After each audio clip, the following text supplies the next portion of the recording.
अतुलितबलधामं देवशैलापतिं तनुजवनकृशानं ज्ञानिनाम् अग्रगण्यं सकलगुणनिधानं बालरामाधीशं रघुपतिप्रियभक्तं वादजातं नमामि। आज हम सब यहाँ पर हनुमान जन्मोत्सव मनाने के लिए यहाँ पर एकत्रित हुए हैं, क्योंकि ऐसा कहा जाता है कि हम एक गीत भी सुनते हैं कि दुनिया चले ना श्री राम के बिना और राम जी चले ना हनुमान के बिना। हनुमान जी का व्यक्तित्व, उनका चरित्र अपने आप में एक अलग है, जिससे बहुत कुछ सीखा जा सकता है। आज हम उन्हीं चीजों पर कुछ की चर्चा करेंगे। अगर पूरे रामायण को देखें या महाभारत में भी, क्योंकि हनुमान जी उपस्थित थे, तो जो सबसे अच्छा गुण हनुमान जी से सीखा जा सकता है वो है हमेशा खुश रहना, बी हैप्पी ऑलवेज। क्योंकि अगर रामायण में देखें तो दशरथ रो रहे हैं जब बर्बाद किया गया, कई बाद में रोती है जब उसने ऐसा वर मांग लिया। उसके बाद भरत जी रो रहे हैं कि ये क्या कर दिया मेरी माँ ने। जब राम ने मना कर दिया कि वापस पंचवटी से जब वो नहीं आए अयोध्या तो रोने लगे। लक्ष्मण जी रो रहे हैं। राम जी जब सीता का हरण हो गया तो राम भगवान खुद रो रहे हैं। मंदोदरी रो रही है। रावण मेघनाथ का वध कर दिया तब रावण रो रहा है। तो आप देखें सभी चरित्र रामायण में सब रो रहे हैं। सुग्रीव को जब घर से निकाल दिया वाली ने तो सुग्रीव रो रहा है। तो मतलब ऐसा एक भी चरित्र नहीं है जो नहीं रोया। लेकिन पूरी रामायण में अगर एक ही अगर कोई चरित्र आपको मिलता है जो कभी कहीं भी नहीं लिखा गया है कि वो रोया, वो है महावीर हनुमान। वो हमेशा खुश रहे और पूरी रामायण में उनके कांड का नाम ही है सुंदर कांड, कि वो जहां जाते हैं वहां पर खुशी फैलाते हैं। कभी किसी से बैर भाव नहीं, हमेशा खुश। जब उनको बंदी बनाकर अशोक वाटिका से मेघनाथ बंदी बनाकर लेकर आए तो उनको सीट नहीं थी बैठने के लिए रावण, तो भी कोई नाराज नहीं है, खुश रहे। उन्होंने अपनी पूंछ से एक सीट बना ली और उसके ऊपर जाकर बैठे। अहंकार शून्य। तो अगर जीवन में अगर सफलता प्राप्त करनी है तो सबसे पहला नियम मैं समझता हूं कि हमेशा अंदर से खुश रहें। जब अगर आप खुश रहेंगे तो आपसे लोग भी खुश रहेंगे। अगर आप ही घुटते रहेंगे तो मान के चले कभी दूसरा आपसे खुश नहीं हो सकता। आज यही वजह है कि भगवान राम के सेवक के मंदिर भगवान राम से ज्यादा है। आज पूरे दुनिया में अगर देखेंगे तो राम के मंदिर तो आपको गिने चुने मिलेंगे, लेकिन हनुमान जी के असंख्य।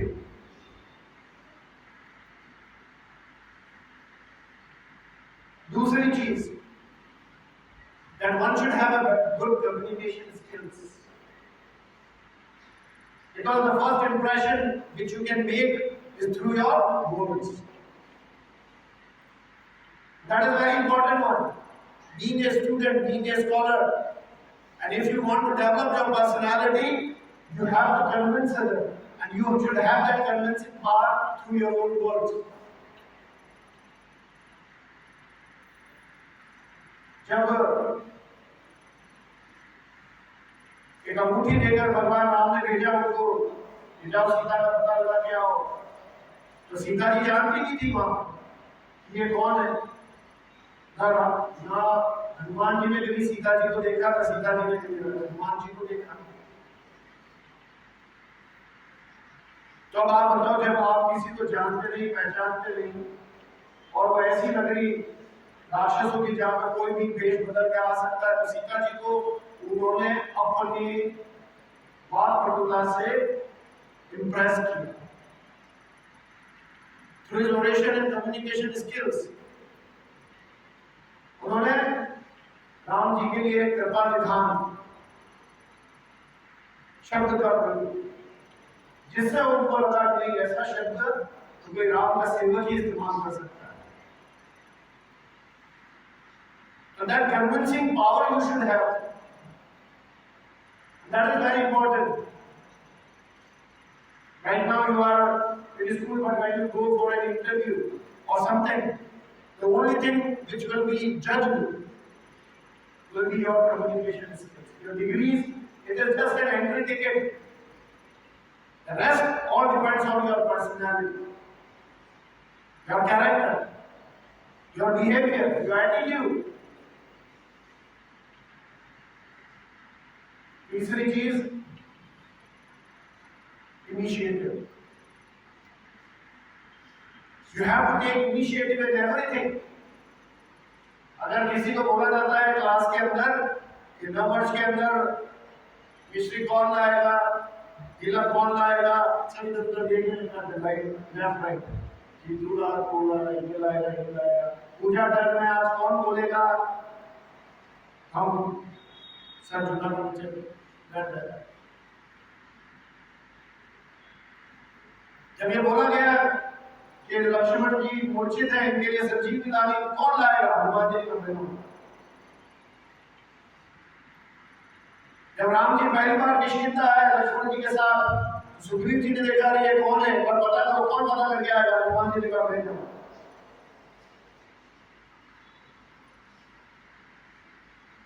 You have to take the initiative every time. और पूरे इतिहास में ये कोई कल्पित घटना नहीं है रामायण, ये इतिहास हिस्ट्री है। और पूरे इतिहास में सबने कभी ना कभी कोई ना कोई असफलता झेली होगी, लेकिन सिर्फ एक ऐसा व्यक्तित्व, एक ऐसा चरित्र जिसने कभी कोई असफलता नहीं झेली, हुआ है राम भक्त हनुमान। कभी भी असफल नहीं हुआ। क्यों? क्योंकि वो इनिशिएटिव लेके he has got the first mover advantage। आज बिजनेस के अंदर जो बिजनेस स्टडीज पढ़ते हैं उनको ये पता होगा कि फर्स्ट मूवर एडवांटेज क्या होता है। If there is a vacuum in the industry and you are the first one to move in, definitely you will earn good profits। और हनुमान जी भी यही है, सबसे पहले कहीं पे चले जाते थे। He is ready to accept all the challenges। उनको नहीं पता था कि समुद्र लागेंगे तो बीच में सुरसा आएगी कि नहीं आएगी, उनको नहीं पता था, फिर भी नहीं चले गए। उनको नहीं पता था कि लंका जाएंगे अनजान और राक्षसों की नगरी, वहां पे क्या होगा क्या नहीं होगा, तो जो होगा वो वही जो राम ने चिरा था। एक बार चलो, तो at least you have to initiate, you have to have risk taking capacity. Without risk no profits. If you want to get good life right now, you have to take initiative in everything. तीसरी चीज, चौथी चीज, you do not have to cross your limits. You have to be disciplined. Limit cross नहीं करनी। जब मेघनाथ ने ब्रह्मास्त्र चलाया, वो चाहते थे इतने अतुलित बल था उस ब्रह्मास्त्र को तोड़ सकते थे, लेकिन नहीं, वो मर्यादाओं में रहने वालों को कहा इससे ब्रह्मा जी का अपमान होगा। उनके सामने झुक गए। टीचर गलती भी कर देता है, डांट भी देता है, तो हम उसके सामने बोल जाते हैं, हम हमारे लिमिट क्रॉस कर देते हैं। टीचर क्या, हम हमारे माँ बाप के सामने बोल जाते हैं। हम ये नहीं सोचते कि हमारे माता पिता है, देवतुल्य। लेकिन अगर आगे बढ़ना है, बड़ा बनना है, तो हमें हमारी सीमाओं का ज्ञान और भान होना चाहिए। मेरे लिमिट्स क्या है? आप जो व्यवहार अपने मित्रों के साथ करते हो वो अपने बड़ों से नहीं कर सकते, या अपने छोटों के साथ भी नहीं कर सकते। तो अपनी सीमाएं हमको पता होनी चाहिए। What are limitations? Hanuman ji छलांग लगाकर लंका चले गए, चाहते सीता जी को भी उठा के ला सकते, लेकिन वो सीमाओं में बंधे थे। उनको राम जी ने कहा पता लगा, सिर्फ पता लगाने के लिए आए थे, वो ये नहीं बोला सीता जी को देखा। जो संजीवनी के लिए पूरा पहाड़ उठाया जा सकता है, वो सीता जी को उठा के नहीं ले जा सकता, लेकिन उनको अपनी हदें बता दी। So as a student, we should know what are our limitations, and we have to act accordingly.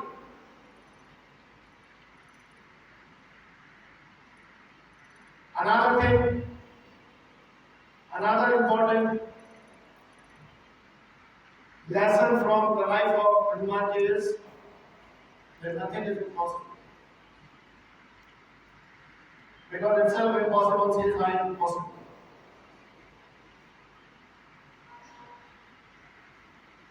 And it can be through everything. You have to be pragmatic. You have to take quick decisions. हम delay नहीं कर सकते। जब सूरज उगने से पहले संजीवनी की जरूरत थी, हनुमान जी जाकर लेके आप कहाँ श्रीलंका, कहाँ हिमालय, सिर्फ जाना नहीं है, वापस आना भी है।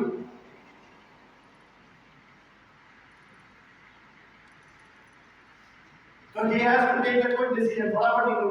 और वहां जा रहे हैं, पूरा पहाड़ औषधियों से भरपूर चमक रहा है। अब उनको ये नहीं पता, वहां पे डिले करते हैं, किसी से पूछने जाते ये होता, तो उन्होंने सोचा अभी तो बात की बात बाद में, पहले पूरा पहाड़ ही उठा लिया। सुरसा की स्टोरी बताया, इधर उसने बोला कि नहीं मैं तुम्हें खा लूंगी। जैसे जैसे अपना मुंह खोलती कोई, हनुमान जी अपने आप को स्ट्रेच करते, बड़े करते, और जैसे उसने बड़ा मुंह किया, एकदम छोटे से बच्चे के रूप करके वो अंदर से निकल गया। ये आपका भी मान रहेगा, मेरा भी काम हो गया। That quick decision making has to be there.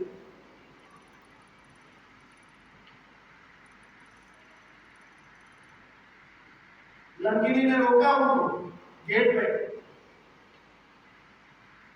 वे मच्छर का रूप बन के जा रहे थे उस गेट के अंदर, तो लंकिनी ने उसको रोक दिया, वे मच्छर ना जा रहा, तो एकदम बड़ा रूप बना के उसको एक मच्छर।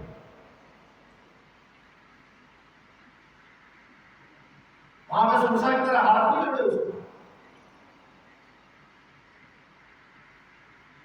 So that decision making, at what time you have to take the decisions. So that is why I said you have to be pragmatic. As per the situation, you have to take the decisions. जब राम और लक्ष्मण को नागपाश को बांध दिया, तो सब अब क्या करे, क्या देखते हुए तो हनुमान जी सीधे गरुड़ जी को बुलाने चले गए। इसकी वेट कर रहे, वो इंसिडेंट हो जाता है हमारे घरों में भी, हमको ये नहीं पता पड़ा किसको बुलाए, किसको फोन करे, क्या करे, क्या नहीं करे, और परेशान होते हैं। At that time you have to maintain your own coolness. You have to be calm, you have to be patient here, and you have to take a quick decision.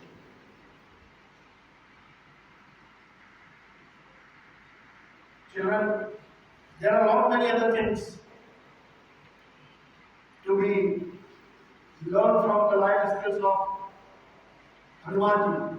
But the important things which a student should learn from him because now you are in a learning phase.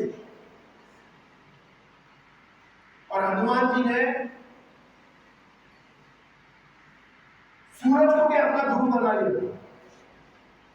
आप मान सकते हैं उस सूरज को हमें चौपाई बोलते हैं ना, जो सहस्त्र योजन पर लिल्ली और ताई मधुर फल जाने, जिसको हनुमान जी ने एक फल समझ के निगल दिया, खा गया, उस सूरज को भी उन्होंने अपना गुरु बना लिया। बाद में जब वो गए तो सूरज उतर गया, आप इसके लिए एक बार कर चुके हैं, लेकिन उन्होंने बोला नहीं, मैं आपको अपना गुरु बनाना। बोले इतने हम्बल, क्योंकि हनुमान जी को पता था कोई भी बुरा कर सकता है, लेकिन एक जना है जो कभी बुरा नहीं करेगा किसी का भी, वो है गुरु। गुरु कभी अपने शिष्य का कभी भी बुरा नहीं चाहे।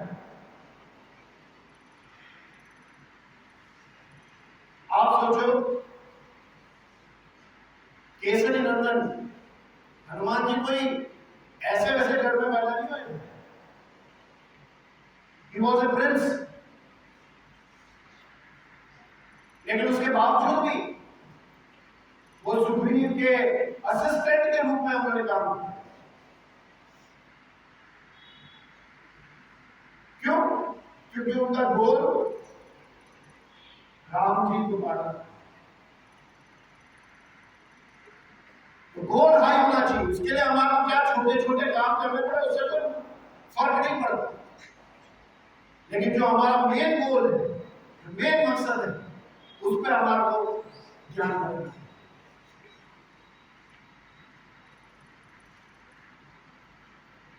So you have to understand this thing, that whatever your teachers they are saying it for your own good. अगर वो कभी आपको डांट रहे हैं, मार रहे हैं, मारते तो है नहीं, लेकिन उसके बावजूद भी अगर कभी प्यार किए, कभी मार दी, तो भी उसको स्वीकार एक्सेप्ट करें। And there should not be any ego, कोई ईगो नहीं होना चाहिए किसी भी प्रकार का। सीता जी को जब पता लगा के राम जी के पास गए, तो हनुमान जी ने अपनी प्रशंसा नहीं की। He has not exaggerated in his achievement that yes, I have done this thing, मैंने किया, ऐसा कभी नहीं कहा। उन्होंने तो कहा भी नहीं। उनके साथ जामवंत जी गए थे, जामवंत जी ने कहा कि हम पता लगा कर आए हैं, तो उन्होंने कैसे पता लगाया? तो उन्होंने बोला हनुमान जी जाकर पता लगा गया। उन्होंने तो ये जामवंत जी को तो ये भी नहीं पता था कि हनुमान जी ने वहां पर पूरी लंका ही जला दी, और हनुमान जी ने किसी को कहा भी नहीं कि अकेले वो जो पता लगाने गए थे पूरी लंका को आग लगा कर आ। लेश मात्र भी अहंकार नहीं, ईगो नहीं, बिकॉज वो काम किसका था? राम जी का था।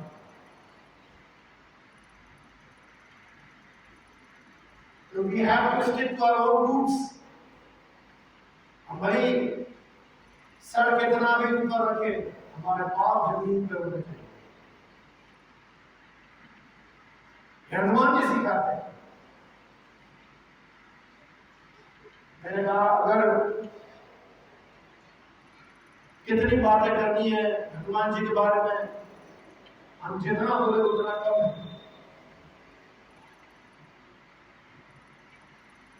हमारे जितने भी प्रियजन हैं, उनके ऊपर एक विश्वास होना चाहिए। हनुमान जी इसलिए सारे काम कर पाते थे कि उनको पता था कि मेरे पीछे राम जी का आशीर्वाद है।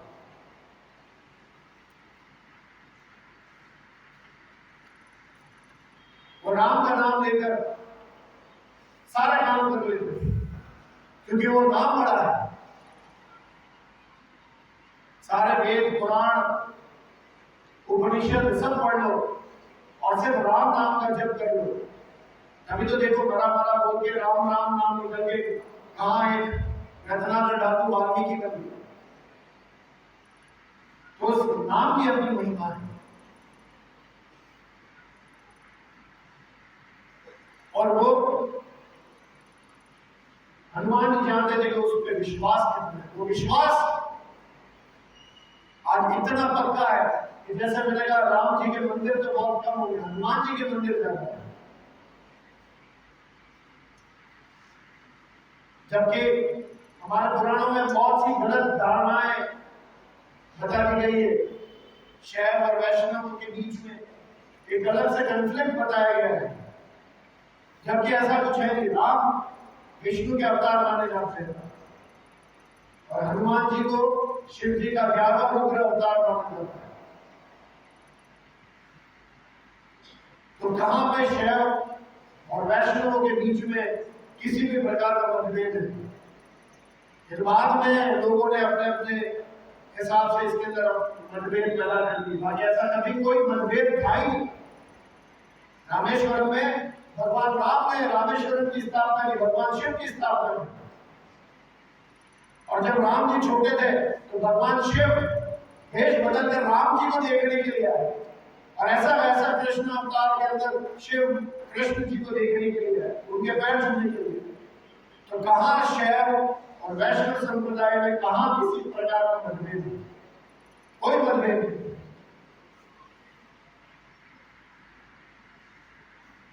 और राम और हनुमान का जो रिश्ता है वो सिर्फ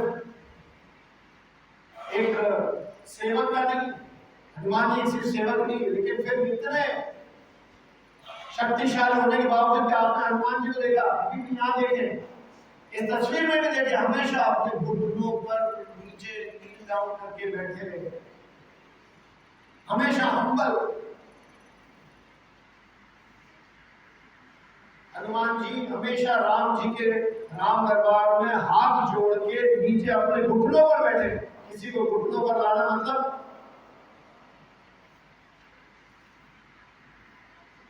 उसको हराना, लेकिन हनुमान जी तो खुद ही बैठ गए और सबको जीत गए। आज इस हनुमान जन्मोत्सव पर मैं पूरे आलोक संस्थान परिवार की तरफ से, गुरुकुल परिवार की तरफ से आपको बधाई। और मैं यहाँ पर बैठे हुए क्योंकि आप सब में भी ऐसी असीम शक्तियां छुपी हुई है जो शायद आपको नहीं पता है। हनुमान जी की तरह और हम सब यहाँ पर जामवंत जी की तरह यहाँ पर खड़े हैं, जो आपकी इन शक्तियों को आपके अंदर जो छिपी हुई है उनको बाहर निकाल सके, जिससे आप भी उनकी तरह के बड़े बड़े काम कर सके और अपना नाम रोशन कर सके। इन्हीं सारी चीजों के साथ एक बार पुनः हनुमान जी के चरणों में वंदन करते हुए एक बार आप सभी को जय श्री राम।